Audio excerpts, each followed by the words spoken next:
प्रिय विद्यार्थियों, हम पिछले कई व्याख्यानों से सिखों और अंग्रेज़ों के संबंध में ईस्ट इंडिया कंपनी के जो उनके आपसी संबंध थे उसके बारे में बात कर रहे थे। और उस श्रृंखला में हमने महाराजा रणजीत सिंह का उत्थान, महाराजा रणजीत सिंह के द्वारा पंजाब का एकीकरण और उनकी मृत्यु के बाद में सिखों के साथ में जो अंग्रेज़ों के दो युद्ध हुए वो हमने किए। और आज हम कर रहे हैं कि जो सिख सेना थी, जिसको खालसा सेना भी कहा जाता है, वो सेना इतनी शक्तिशाली होने के बावजूद भी अंग्रेज़ों के विरुद्ध सफल क्यों नहीं हो पाई, उसकी असफलता के क्या कारण थे, ये आज के व्याख्यान का हमारा केंद्र बिंदु है। इसके जो कारण हैं कि खालसा सेना इतनी शक्तिशाली थी और उसके बावजूद भी वो हारती गई, तो पहला कारण तो ये है कि जो सिख सेना यानी कि जो खालसा सेना है वो अनियंत्रित हो गई थी। महाराजा रणजीत सिंह, जिनको कि शेरे ए पंजाब कहा जाता है, उनके नेतृत्व में खालसा सेना बहुत शक्तिशाली हो गई थी। और उनके जो सैनिक थे, जो घुड़सवार थे, उनका तोपखाना था, ये सब अपराजेय उस समय थे। और उनके सैनिकों का जो हौसला था वो बुलंद हौसला था। एक एक सैनिक कई सैनिकों को मार सकने का जो ताकत वो रखता था। जब 1699 में गुरु गोबिंद सिंह ने खालसा पंथ का गठन किया, तब से जो सिख हैं वो सेना में हो या ना हो, वो सब एक सैनिक थे, जन्मजात सैनिक थे, बिना किसी प्रशिक्षण के, बिना किसी ड्रिल के वो बेहद अच्छे सैनिक खालसा सेना के अंदर थे। यद्यपि खालसा सेना अंग्रेज़ों से 2 युद्ध हारी, लेकिन उसके बावजूद भी अंग्रेज खालसा सैनिकों से भयभीत और आतंकित रहते थे, क्योंकि किसी भी लड़ाई में, इस दौरान जो लड़ाइयाँ हुई, किसी भी लड़ाई में खालसा सैनिकों ने दुर्बलता का प्रदर्शन नहीं किया। लेकिन जब 1839 में महाराजा रणजीत सिंह इस लोक से विदा हो गए, तो उनके उत्तराधिकारी योग्य सिद्ध नहीं हुए और इस कारण पंजाब में अराजकता स्थापित हो गई। सरदार व सैनिक विद्रोह करने लगे। सरदार का मतलब जो सेना के जो प्रमुख हैं, सेनापति हैं, उनकी बात है। यद्यपि सरदार बाद में जो सिख है, सिख पुरुषों को सरदार से संबोधित किया जाने लगा, लेकिन सरदार का तात्पर्य सेनापति से। शासन की बागडोर पंचायतों के माध्यम से खालसा सेना के हाथ में चली गई। योग्य व शक्तिशाली कोई सेना नायक था नहीं और उसके अभाव में खालसा सेना अनियंत्रित हो गई। अनुशासन नाम मात्र का भी नहीं रहा। सेना जिस व्यक्ति को चाहती, जिस राजपुरुष को चाहती, उसको गद्दी पर बैठा देती, और जब वह उनके अनुरूप कार्य नहीं करता, उनके मानकों पे खरा नहीं उतरता तो गद्दी से उतार देते या उसे मौत के घाट उतार देते। क्रांतियों और विद्रोहों की दुखद श्रृंखला ने गृह युद्ध का रूप धारण कर लिया और उसके मूल में प्रमुख भूमिका खालसा सेना की रही। इस प्रकार उद्दंडता को प्राप्त व अनुशासन से हीन खालसा सेना, जिसने बड़े बड़े जो ताकतवर सेनाएं थी उनको पंजाब से खदेड़ दिया था, वो अनुशासनहीन हो गई और अब वो अनुशासित अंग्रेजों की सेना के सामने सफल नहीं हो सकी। ये था पहला कारण। दूसरा जो कारण है वो है खालसा सरदारों का विश्वासघात। खालसा सरदारों का मतलब जो सेना के सेनापति थे, जो बड़े ओहदेदार थे। खालसा, ये मैंने पहले भी जिक्र किया है कि खालसा, उनकी जो सेना थी वो खालसा सेना कहलाती थी, इसलिए ये खालसा सरदार हैं। जब शेर सिंह से पंजाब में शांति व सुव्यवस्था स्थापित नहीं हो सकी तो उसने 1841 में ही गवर्नर जनरल ऑकलैंड से पंजाब में सेना भेजने की प्रार्थना कर दी थी। अंग्रेजी सेना का प्रभुत्व देखकर कई खालसा सरदार, जिनमें सरदार लाल सिंह, सरदार तेज सिंह, सरदार गुलाब सिंह, ये जो खालसा सरदार थे अंग्रेजों से साठ गांठ कर बैठे। ये तीनों सरदार खालसा सेना व प्रशासन में प्रमुख थे और तीनों ही अपने स्वार्थों से वशीभूत होकर अंग्रेजी सेना के पाले में चले गए। ये लोग युद्ध की सारी योजनाएं अंग्रेज जो सेना नायक हैं उन तक पहुंचा रहे थे और भयंकर युद्ध के समय एक तमाशबिन की तरह युद्ध देखते रहते थे या वहां से पलायन कर जाते थे। लाल सिंह, जो कि इस समय पंजाब का वजीर आजम था, यानी कि प्रधानमंत्री, और तेज सिंह सेनापति था। फिरोज शाह का जब युद्ध हो रहा था 1845 में, 21 दिसंबर की बात है, खालसा सेना ने, आप देखिए विद्यार्थियों, फिरोज शाह का जो युद्ध था उसमें खालसा सेना ने अंग्रेजी सेना के छक्के छुड़ा दिए थे, परंतु लाल सिंह विश्वासघाती सिद्ध हुआ और उसके विश्वासघात के कारण इस विजय का खालसा सैनिक पूरा लाभ नहीं उठा सके। सिख सामंतों की जो परस्पर फूट थी, उस फूट ने ब्रिटिश सेना की सहायता की और 22 दिसंबर 1845 को प्रातः उसने सिख सेना पर आक्रमण कर दिया।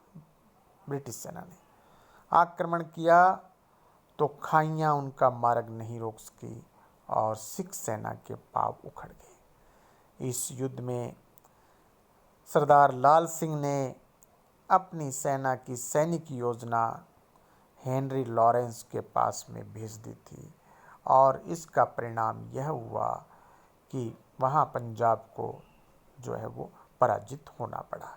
तो ये जो खालसा सरदारों का विश्वासघात था, ये भी खालसा सेना की असफलता का एक बहुत बड़ा कारण था। तीसरा कारण 1846 की लाहौर संधि। ये लाहौर संधि 1846 में हुई थी और उस लाहौर संधि में अंग्रेज़ों ने जो अपने उन पे एक प्रकार से अपनी संधि थोप दी थी। और उस संधि में पंजाब के ऊपर 1.5 करोड़ रुपया क्षतिपूर्ति के रूप में उन्होंने जो है वो तय कर दिया, और पंजाब के खजाने में केवल 50 लाख रुपए। तो ये 50 लाख रुपए तो उन्होंने ले लिए, और बाकी 1 करोड़ रुपए के बदले पंजाब का बहुत सारा हिस्सा, जिसमें हज़ारा और कश्मीर और व्यास और सिंध नदी के बीच का प्रदेश, ये अंग्रेज़ों को देना पड़ा। बाद में कंपनी ने व्यास और सिंध का जो प्रदेश है वो ये जो डोगरा राज्य जो है उसको 1 करोड़ रुपए में बेच दिया, हज़ारा भी कश्मीर भी और वो दोनों नदियों के बीच का प्रदेश। तो इससे पंजाब की जो शक्ति है वो बहुत कम रह गई। सिख सेना की संख्या घटा दी गई थी, और लाहौर में अंग्रेजी एक सेना रखने की बात तय हो गई थी कि वो वहाँ एक सेना रहेगी, और बात तो ये हुई थी कि दिसंबर 1846 तक रहेगी, लेकिन वो बाद में भी रहती रही। और अंग्रेज़ रेजिडेंट नियुक्त कर दिया हेनरी लॉरेंस को, और ये बात भी हुई थी कि रेजिडेंट पंजाब के आंतरिक मामलों में हस्तक्षेप नहीं करेगा, लेकिन उसने हस्तक्षेप के अलावा और कोई कार्य नहीं किया। और ये भी बात हो गई थी कि पंजाब अपने यहाँ पर किसी विदेशी को दरबार में स्थान नहीं देगा। तो ये जो संधि थी, जिस संधि में 5 साल के दिलीप सिंह को पंजाब का महाराजा बनाया गया और उसकी माँ रानी जिंदन को उसकी गार्जियन बनाया गया। अब पंजाब को इतना कमज़ोर कर दिया। पंजाब का जो महाराजा है 5 साल का है, रानी जो जिंदन है उसमें बहुत सारे चारित्रिक दोष हैं, तो पंजाब अब उसमें सुधार नहीं हो सकता था। रानी जिंदन ने शासन संचालन में अपने, यूँ कहें कि उसका जो प्रेमी था लाल सिंह, सरदार लाल सिंह, वो उसको चलाने का प्रयास किया, लेकिन अपने गंदे चरित्र के कारण वह जनता में, दरबार में बदनाम थी। दरबार में षड्यंत्र रचे जाने लगे। इस पर उसने सेना को हर प्रकार से संतुष्ट करने का प्रयास किया। किसने? रानी जिंदन ने। परंतु वह सेना का विश्वास प्राप्त नहीं कर सके। इस पर इसी रानी ने सर्वप्रथम अंग्रेज़ों से खालसा सेना की शक्ति को कम कराने की योजना बनाई, और जो प्रथम सिख युद्ध का एक बहुत बड़ा कारण था। स्वयं मतलब वहाँ का जो स्टेट होल्डर है, राजा तो दिलीप सिंह है और उसकी संरक्षिका उसकी माँ है, जो राजमाता जो है वो स्वयं अपने राज्य की सेना को कमज़ोर करना चाहती है, क्योंकि सेना उसके नियंत्रण में या उसके इशारे पर काम करने को राजी नहीं है। और इस सेना को कमज़ोर करने का जो उसने तरीका अपनाया है कि इसको अंग्रेज़ों से भिड़ा दो। जीत गए तो वाह वाह, हार गए तो ये जो सेना है इसकी शक्ति घट जाएगी। और जो 1846 की संधि हुई थी, इसी संधि के अंतर्गत खालसा सेना की जो संख्या है वो पहले ही कम कर दी गई थी। ये मैं जैसे अपन ने अभी पहले इस बात का जिक्र किया है। और रेजिडेंट जो था, रेजिडेंट ने दिलीप सिंह की सुरक्षा के बहाने पंजाब में अंग्रेजी सेना रख दी, और पंजाब का जो वास्तविक शासक था वो रेजिडेंट था, जिसका नाम हेनरी लॉरेंस था। वैसे ऑफिशियल दिलीप सिंह है, लेकिन सारा जो डिसीजन है, सारा जो पॉलिसी मेकिंग है, वो सब हेनरी लॉरेंस के पास में, अंग्रेज रेजिडेंट के पास में है। और इसी संधि के तहत रेजिडेंट के लिए 8 सदस्यों की एक रीजेंसी काउंसिल स्थापित की गई। रेजिडेंट उसका अध्यक्ष था, और उस काउंसिल में जो 8 लोग हैं वो रेजिडेंट के खुद के लोग थे।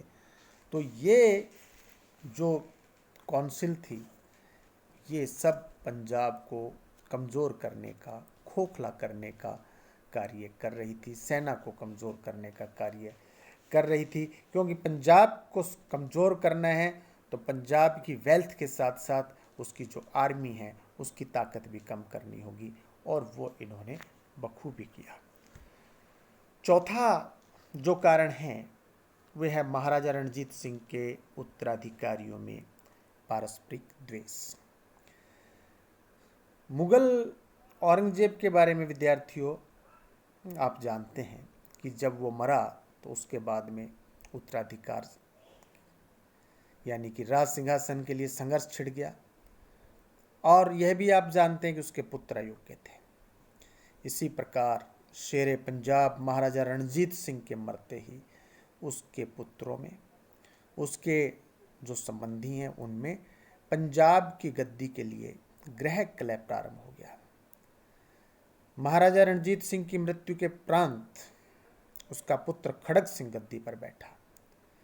उसका विरोध उसके भाई शेर सिंह ने किया।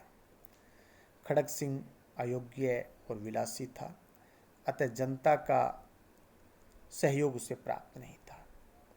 उधर शेर सिंह ने अंग्रेजों का सहयोग ले लिया और राज सिंहासन पर बैठ गया। शेर सिंह ने अपनी सुरक्षा के लिए गवर्नर जनरल ऑकलैंड से सेना की सहायता की याचना की।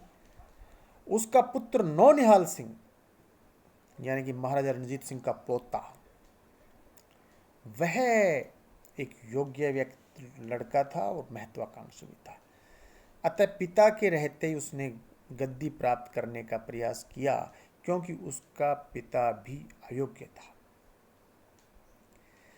परंतु ये जिस दिन खड़ग सिंह की मृत्यु 1840 में, पंजाब का दुर्भाग्य, खालसा कौम का दुर्भाग्य, सिखों का दुर्भाग्य है कि देव योग से उसी दिन नौनिहाल सिंह की भी मृत्यु हो गई। इन परिस्थितियों में 5 वर्षीय दिलीप सिंह गद्दी पर बैठा था। जब शेर सिंह व खड़ग सिंह ही पंजाब की अराजकता को दूर नहीं कर सके, तो वह 5 साल का बालक भला क्या कर सकता था। न उसने न सेना की ओर ध्यान दिया, न प्रशासन की ओर। सब अंग्रेजों की सहायता से होने लगा और प्रत्येक बात के लिए वह अंग्रेजों पर आश्रित था। अंग्रेजों ने उनकी इस कमजोरी का लाभ उठाकर पंजाब को अपने प्रभाव में लेने के जो है प्रयास वो अंग्रेजों ने प्रारंभ कर दिए। 5वां है खालसा सेना का राजनीति में प्रवेश। ये आप वैसे इस बिंदु को समझ रहे हैं, और सीधी सी स्पष्ट जो बात है कि रणजीत सिंह की मृत्यु होते ही खालसा सेना की पंजाब में वही स्थिति हो गई जो आज पाकिस्तान में वहाँ की सेना की है। पाकिस्तान में सेना पॉलिसी मेकिंग, डिसीजन मेकिंग और वहाँ के शासन को संचालित कर रही है, पॉलिसीज़ को प्रभावित कर रही है। उसी प्रकार से ताकतवर जो खालसा सेना थी, हालांकि उसको कमज़ोर करने के लगातार प्रयास हुए, लेकिन वो जो खालसा सेना थी, खालसा सेना ने अपना लक्ष्य अंग्रेज़ों से युद्ध न करके पंजाब के राज सिंहासन पर अपनी इच्छा के लोगों को राजा बनाना, उनका वध करना व नवीन लोगों को राज सिंहासन पर बैठाना बना लिया था। ऐसी सूरत में खालसा सेना अपनी पूर्व की शक्ति पर कायम नहीं रह सकती थी। जो शक्ति उसके पास में कभी महाराजा रणजीत सिंह के समय हुआ करती थी, वो जो एक अनुशासित सेना थी, जिस सेना का काम सरहदों में था, सरहदों की बजाय, बॉर्डर्स की बजाय वो सेना दरबार की तरफ देखने लगी, दरबार की चकाचौंध से प्रभावित होने लगी और पंजाब की राजनीति में हस्तक्षेप करने लगी। यह भी उनकी असफलता का एक बहुत बड़ा कारण रहा। छठा है अंग्रेजों के नियोजित आक्रमण, प्लान्ड, डिसिप्लिन, पंजाब को अंग्रेजी राज्य में मिलाने के प्रयास तो 1831 से ही प्रारंभ हो गए थे, जब रणजीत सिंह ने अंग्रेजों को सिंध पर आक्रमण करने हेतु पंजाब से अंग्रेजी सेना जाने की अनुमति दी तो बेंटिक नाराज हो गया, नहीं दी। मैं अपने वाक्य को रिपीट कर रहा हूं। महाराजा रणजीत सिंह ने अंग्रेजों को सिंध पर आक्रमण करने हेतु पंजाब से अंग्रेजी सेना जाने की अनुमति नहीं दी तो बेंटिक नाराज हो गया और 1831 की रोपड़ की संधि उसने रणजीत सिंह को डराकर ही संपन्न करवाई थी, रणजीत सिंह को भय दिखाकर। जालंधर में अंग्रेजों ने छावनी बना ली थी। रणजीत सिंह अंग्रेजों की चाल को भांप अवश्य गया था, पर रणजीत सिंह एक डिप्लोमेटिक शासक के रूप में जाने जाते हैं, अतः उन्होंने उनसे युद्ध करना उचित नहीं समझा। 1839 में जब रणजीत सिंह की मृत्यु के उपरांत, उनके मृत्यु के उपरांत बाद में पंजाब में अराजकता फैल गई, स्वयं सिख सरदार अपने यहाँ अंग्रेजी सेना को आमंत्रित करने लगे, परंतु पंजाब को अंग्रेजी साम्राज्य में मिलाने को आतुर लॉर्ड हार्डिंग्स ने आक्रमण करने की जल्दी नहीं की। अब एक तरफ तो महाराजा रणजीत सिंह थे जिन्होंने अपने राज्य में से अपनी भूमि पर से अंग्रेजी सेना को जाने की अनुमति नहीं दी। अब उनकी मृत्यु के बाद अब उनके जो उत्तराधिकारी हैं वे अंग्रेजी सेना को आमंत्रित कर रहे हैं। अब ये अलग बात है कि जो उस समय का जो गवर्नर जनरल है वो आक्रमण करने की उसको कोई जल्दी नहीं है। 13 सितंबर 1845 को जब सिख सेना ने सतलज नदी को पार किया तब भी ब्रिटिश कमांडर ने उसका मार्ग रोकने का प्रयास नहीं किया। मुदकी में अंग्रेजी सेना ने खालसा सेना से टक्कर उसी हालत में ली जब उसने अपने आप को सुनियोजित कर लिया, सुव्यवस्थित कर लिया, अपनी शक्ति को संगठित कर लिया। उससे पहले अंग्रेज़ों ने ब्रिटिश सेना के साथ में युद्ध नहीं किया। अंग्रेज़ों ने ब्रिटिश सेना, गलत बोल गया, खालसा सेना के साथ में युद्ध नहीं किया। यही बात पक्के साम्राज्यवादी लॉर्ड डलहौजी ने की। हालांकि डलहौजी के भारत आने से पूर्व ही जो एक सामंत था मूलराज से अंग्रेजों का झगड़ा प्रारंभ हो चुका था।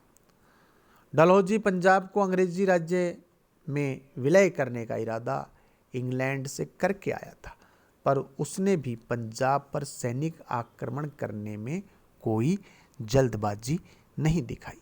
जब गर्मी ऋतु खत्म हो गई, डलहौजी ने अपनी सेना को सुसंगठित पाया, ताकतवर पाया, तब ही उसने पंजाब के विरुद्ध युद्ध की घोषणा की। गुजरात में सिखों को करारी मात, ये गुजरात वो गुजरात नहीं है जो कि अरब महासागर के किनारे हैं, जिसकी राजधानी अहमदाबाद है। ये गुजरात पंजाब में पड़ता था। तो गुजरात में एक दूसरी एक जगह का नाम था गुजरात। गुजरात में सिखों को करारी मात, ये 1849 की 22 फरवरी है, देकर ही उसने पंजाब को पूर्णतः अंग्रेजी भारतीय साम्राज्य का अंग बनाया। लॉर्ड डलहौजी ने फरवरी 1849 में उसको अपना सम्मिलित किया। खालसा सेना की दिशा इसके विपरीत थी, क्योंकि वो अनुशासित नहीं थी, उसके पास में कोई प्लान नहीं था। यदि कोई प्लान बनता भी तो वो अंग्रेज़ों के पास में पहुंच जाता था, और अंग्रेज़ पूरी तरह प्लान्ड थे। तो एक तरफ तो जिनके पास में योग्य सेना नायक है वो युद्ध कर रहे थे, दूसरी जिनके पास में अपनी ये योजना थी, जिनके पास में अपनी अच्छी प्लानिंग थी, जिनके सैनिक अनुशासित थे, और दूसरी तरफ जो सिख सेना है उनमें इन सब बातों का अभाव था। सातवां, खालसा सेना को निर्बल बनाने में महाराजा रणजीत सिंह का उत्तरदायित्व। देखिए, महाराजा रणजीत सिंह ने, जो कि शेर पंजाब है, पंजाब का एकीकरण किया और एक छोटी सी जागीर शुक्र, जो पंजाब में जो मिसलें कहलाती थी 12 मिसलें, उनमें से 11 मिसलें खालसा थी। उन खालसा में एक शुक्र चकिया नाम की जागीर, वहाँ के जागीरदार या सरदार महासिंह का बेटा, जो एक छोटी सी जागीर से, छोटी सी स्टेट से पूरे पंजाब को जिसने एकीकृत करने का कार्य किया खालसा सेना के दम पर, और एक लोकप्रिय महाराजा था। यद्यपि महाराजा रणजीत सिंह के बारे में मैं कहना चाहूँगा कि महाराजा रणजीत सिंह ने सिखिज्म के नाम पर शासन किया। महाराजा रणजीत सिंह ने धर्म के नाम पर शासन किया, खालसा के नाम पर, गुरु ग्रंथ साहिब के नाम पर, गुरुओं के नाम पर, अपने धर्म के प्रति कट्टर लेकिन अन्य धर्मों के प्रति उदार।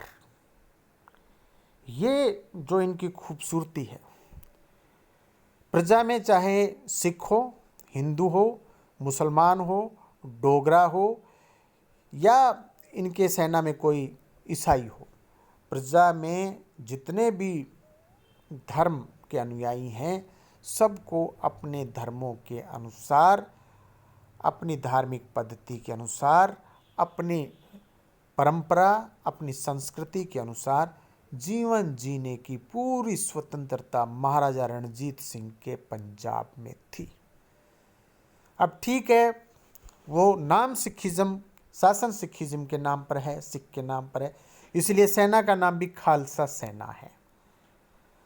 तो महाराजा रणजीत सिंह ने इस खालसा सेना को संगठित किया। खालसा का निर्माण तो 1699 में गुरु गोविंद सिंह कर गए थे। अब वो जो शक्ति थी, उस शक्ति को पुनः संगठित करने का कार्य महाराजा रणजीत सिंह ने किया। सेना को प्रशिक्षण देने का कार्य किया।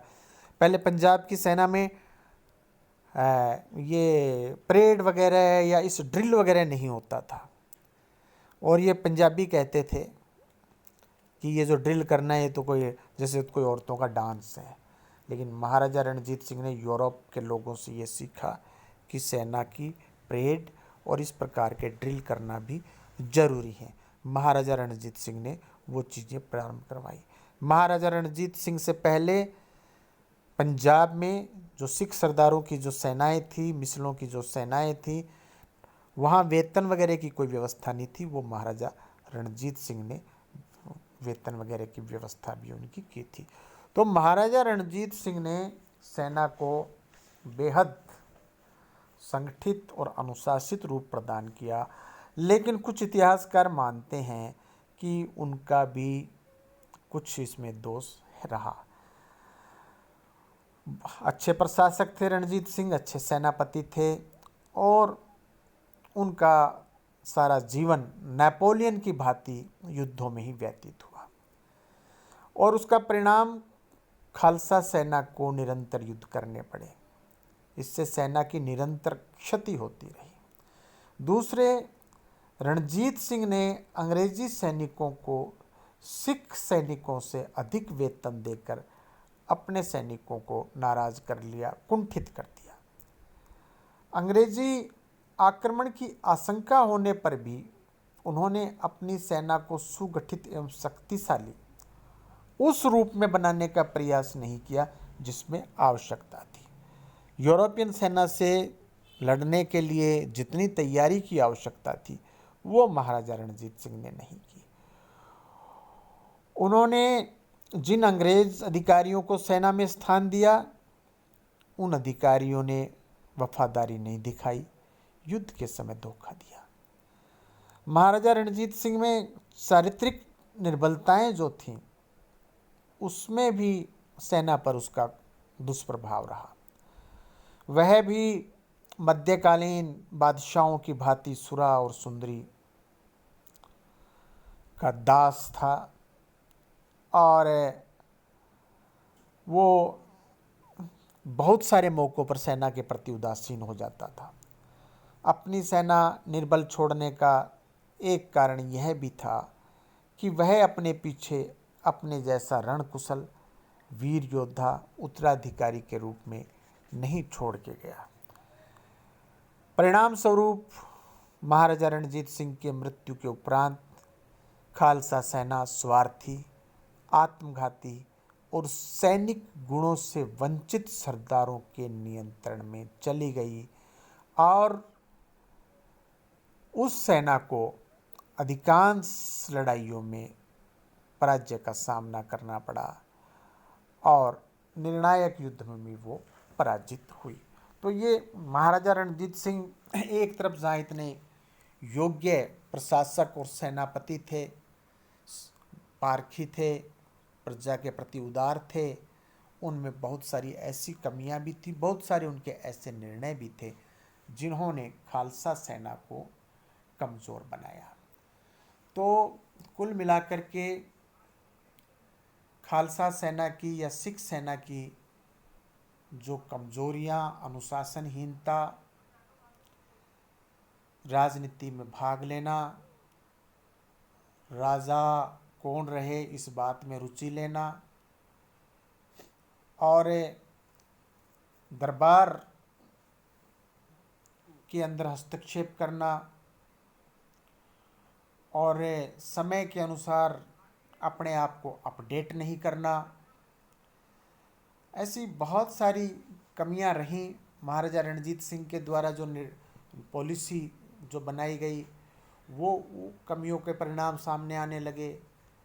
उत्तराधिकारी भी उनके योग्य नहीं थे और जो खालसा सरदार हैं वो उन सब में आपस में एक दूसरे के प्रति द्वेष है, ईर्ष्या है और बड़े स्वार्थी हैं।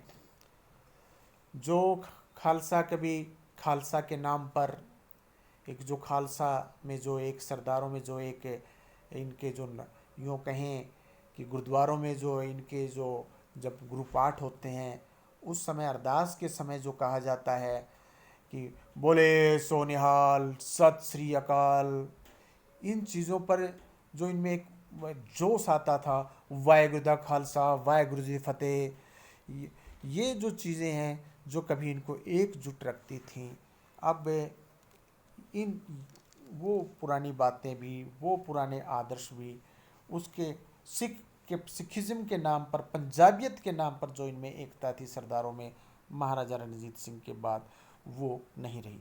तो ना ही योग्य उत्तराधिकारी थे, ना ही योग्य सेनापति थे, ना ही योग्य सरदार थे, ना ही योग्य अब अनुशासित और इस प्रकार की सेना थी।